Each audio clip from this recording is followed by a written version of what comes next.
Hey there, this is Alzay Calhoun. Welcome to another video. I've created this leadership series because my clients and I always end up having a conversation regarding leadership of their business. Yes, we do our marketing consultations and our sequence marketing campaigns together, but there's always a question about what's next, how do we go forward, and that's a function of your ability to cast vision and cast direction for your company. So I always end up in these conversations, and I thought it would be cool to share some video content about it to kind of let you in on what I normally talk about with my clients. So here's today's leadership lesson. Question: are you always right? Are you always right? Are you right 100% of the time?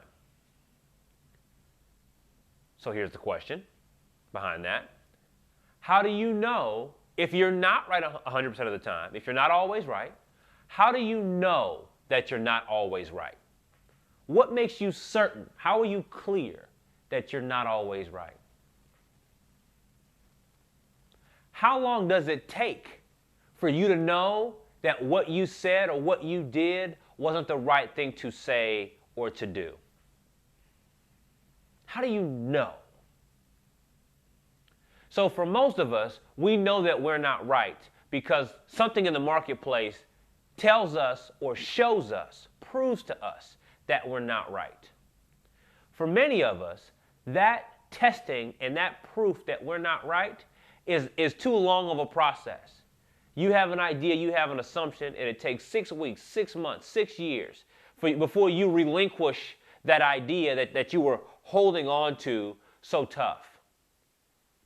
How long does your business have because your business is in response to that conviction that you have, that what some would call stubbornness that you have. Your business is in pause until you can relinquish that level of stubbornness, until you can allow your idea to be refined.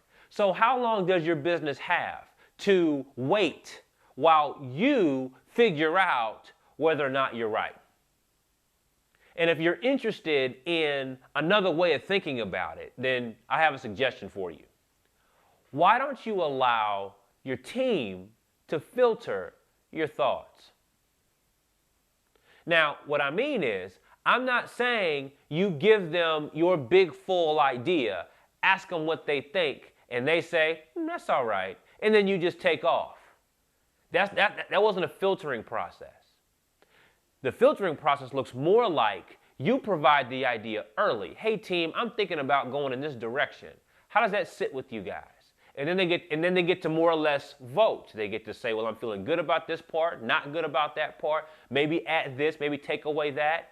Then you take that bit of feedback, you go back to your desk, go back to your private place, you do a little bit more work on it, right? Iterate one more time, and then put it back in front of your team. And then get the further bit of feedback. Now, every time you do this, if you commit to this as a process, 3 or 4 times of these iterations, the 4th or 5th version of your concept will look dramatically different, simply because there were more heads involved in the thinking or creation of what you have. Normally, that's not how we think. Normally, we sit in a quiet corner, we come up with the entire idea the way that we want to see it done, and then we put it in front of our team and ask for their thought process. Here's what you don't see, and here's what you don't appreciate.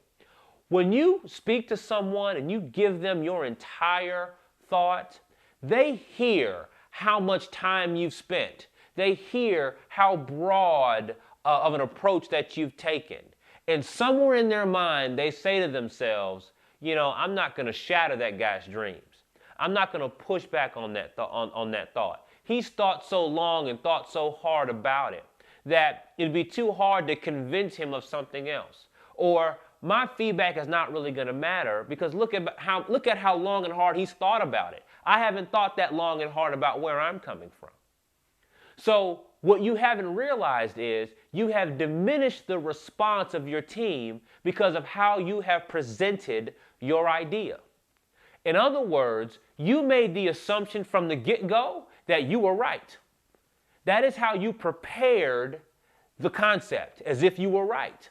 And then you present it as if this is the right thing to do. And then you wonder why your team doesn't respond with open and honest and healthy feedback. So how many times do you do that before your team stops playing at all? They just stop interacting with you because they know that every time you bring forth an idea, it's going to be really big, really heavy, and they can't really engage with you about the topic at hand. So I ask again, are you always right? Are you right 100% of the time? How do you know that you're not right? How long does it take for you to figure out that you're not right? If there's another way of going about it, consider going about it a different way so that you get a different result and so that you learn whether or not you're right much earlier in the process. It's healthier for you and it's healthier for your entire business. Think about that, and I'll see you in the next video.